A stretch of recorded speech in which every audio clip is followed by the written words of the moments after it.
There are moments in American political life that you feel before you fully understand them. Moments where a camera slowly swings toward a podium. A woman in a quiet gray suit steps forward under the White House lights, and something in the air changes. The reporters stop whispering. The cameramen steady their lenses. A strange silence fills the room, the kind of silence that only shows up before something big. And every single person in that press room, without being told, knows the same thing at the same time. This is not a routine statement. This is not a speech written by a press office. This is a message, and the person it is really being sent to is not the public, is not the country, is not the media. The person it is being sent to is the man she is married to. That is exactly what happened 2 days after the Iran ceasefire. When Melania Trump walked out from the East Wing, brushed a small piece of drywall dust off her sleeve, stepped in front of the cameras, and delivered 5.5 minutes of carefully prepared words that put the Jeffrey Epstein story back on the front page of every major newspaper in the United States. At the exact moment, her own husband had spent 6 long weeks trying to bury it. Stay with this, because the story only gets stranger with every paragraph. And the final detail, the phone call her husband received while she was still standing at that podium, is going to genuinely stop you cold. For 6 straight weeks, the President of the United States had been pushing, pressuring, and maneuvering with every tool he had to shove the Epstein story off the national radar. He flooded the news cycle with conflict, noise, distractions, and controlled chaos. He changed the subject every day. He picked fights. He launched announcements. He drowned the networks in breaking alerts. And slowly, almost invisibly, it had started to work. The headlines were fading. The cable panels were moving on. The names attached to the story were slipping into the footnotes. The Epstein story, once a fire on the front lawn, had been reduced to a distant column of smoke. And then, on a Thursday afternoon, exactly 2 days after that fragile ceasefire was announced, and the world was busy looking somewhere else, his own wife, the First Lady of the United States, walked calmly out to a podium inside his own White House and set that smoke on fire all over again. But that is not what made this moment historic. That is not even the strangest part. Listen closely. What made it historic was that she did not tell him she was doing it. Let that line sit in your chest for a second. Read it again if you need to.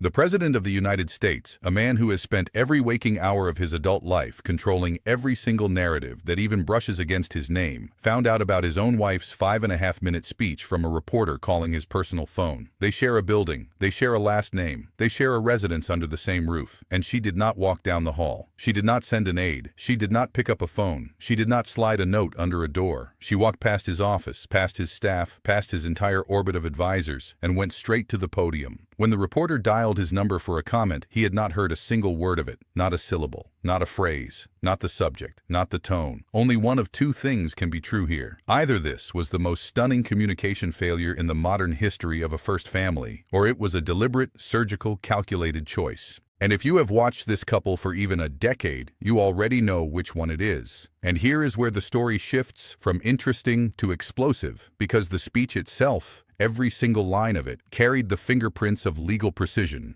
The sentences were tight. The structure was careful. The pauses were placed where a lawyer would place them. The word choices were surgical. The wording did not belong to a wife speaking from the heart. It belonged to someone who had been polished, prepared, and walked through every possible angle of liability by people who understood exactly what was about to be set loose. Because she did not say she had never been in a room with Jeffrey Epstein. She said something very different. She said they had been invited to the same parties from time to time. She did not deny every photograph. She acknowledged that a photograph existed. That single distinction, that careful difference in language, is not the work of a nervous spouse. That is the work of a communications team that understood every word would be examined under a microscope. "I have never been friends with Epstein," she said, her voice flat, composed, almost clinical. "Donald and I were invited to the same parties as Epstein from time to time." And then came the line that froze the room, the line that nobody in the White House press corps had been prepared for, the line that reshaped the rest of the hour. "I am my husband's victim." Pause there. Read it slowly. Read it twice. Let it settle all the way in. The First Lady of the United States, standing at a podium inside her own husband's White House, delivering a prepared statement on live national television, distanced herself from a convicted sex trafficker by identifying herself publicly, on camera, as a victim of the sitting President of the United States, in a speech that her husband had not even been warned was happening. That alone should have been the story of the decade. But she was not finished. What she did next, no spouse of a sitting American president has ever done on live television in the entire history of the country. She turned her eyes toward the cameras, drew a slow breath, and demanded, out loud in front of the world, that the Congress of the United States allow Jeffrey Epstein's victims to testify openly under oath. She asked for it directly. No hedging, no softening, no political dance. A clean, clear public demand. Her own husband had spent years, through lawyers, through delays, through motions, through pressure, through every legal tool available to a person with enough money and influence, ensuring that such a public hearing would never come to pass. Every available legal instrument had been aimed at keeping those voices off the official record, and his wife just stood under his own lights, in front of his own flag, and asked the country to let those voices speak anyway. Think about what that took.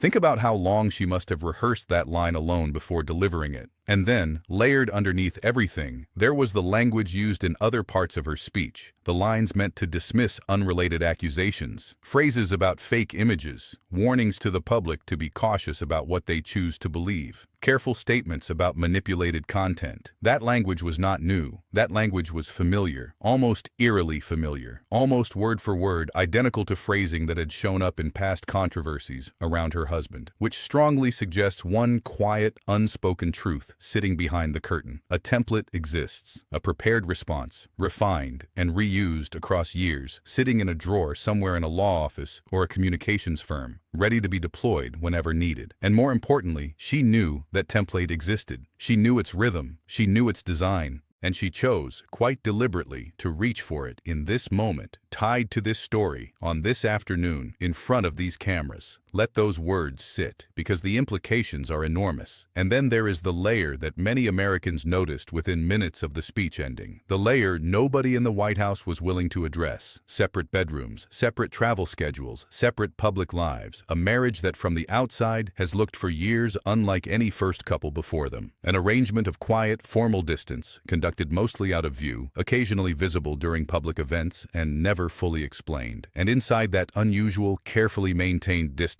on an ordinary Thursday afternoon, she walked out and used the words, "I am my husband's victim," on live national television. That is not a slip. That is not a gaffe. That is a flare shot into the night sky. The record is the record. The facts are the facts. A photograph existed. Ghislaine Maxwell stood inside it before she was cropped out. Jeffrey Epstein reportedly displayed that image in his own home. The speech was delivered without warning. The sitting president of the United States, a man famous around the world for controlling every single narrative that ever brushed against his name, could not control the one that was delivered from inside his own private residence by the woman who lives across the hall from him. The reporters in that room barely breathed.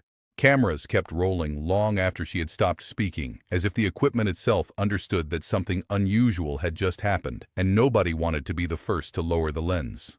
The silence in that press room was the kind of silence that feels physical, heavy, unforgettable. Somewhere far from the podium, phones began buzzing in the hands of editors and producers and senators. Within minutes, the Epstein story, once almost dead, once nearly buried, was roaring back to the top of every news website in the country. And then, while she was still standing at that podium, a phone rang in a different part of the White House. A reporter on the other end asked the president for his reaction to the speech his own wife had just given. He had no reaction. He had no comment. He had no statement, because he had not yet heard a single word of it. His wife was still speaking to the nation about him, and he was learning it from a stranger holding a phone. Some speeches are forgotten by morning. Some speeches are read once and filed away. And then, every so often, every once in a long while, a speech is delivered that rearranges the furniture of an entire presidency, that redraws the shape of a marriage in public view, that turns a first lady into something history has rarely seen. Not a supporter, not a partner, not a silent background figure in a designer coat, but a witness, a signal, a warning, a woman with her own voice, her own lawyers, her own timing, and her own reasons. This was that kind of speech. The implications of what she said will not shrink in the coming weeks. They will grow. Legal analysts will pick apart every phrase. Political historians will replay the footage. Body language experts will freeze her every pause. Reporters will chase the trail of who wrote which line, who approved it, who knew in advance, who was kept in the dark. The victims Epstein left behind will hear her words and wonder, for the first time in years, if there is an opening they did not have yesterday. And inside that White House, a silent wall wall between two people will either finally shatter or grow even higher. History will remember this afternoon. History will remember the gray suit. History will remember the flat voice. History will remember the sentence that broke the air in the room. I am my husband's victim. 6 words. Delivered without warning, spoken with the calm of a woman who had thought about them for a very long time before she ever said them out loud. Some marriages end in court, some end in statements through a spokesperson, and some, on rare and unforgettable afternoons, end in full view of the country, inside the most powerful building in the world, at a podium that was supposed to belong to the man down the hall. If this moment stopped you the way it stopped that press room, take 1 second right now and hit subscribe. Turn the notification bell on because this story is nowhere near finished. The hearings are coming, the leaks are coming, the photographs are coming, and the quiet war inside that White House has only just stepped into the daylight. Drop a comment below and tell us what you saw in that speech. Was this a wife finally breaking the silence, a legal team setting up a shield, or a first lady sending a message the country will still be decoding years from now?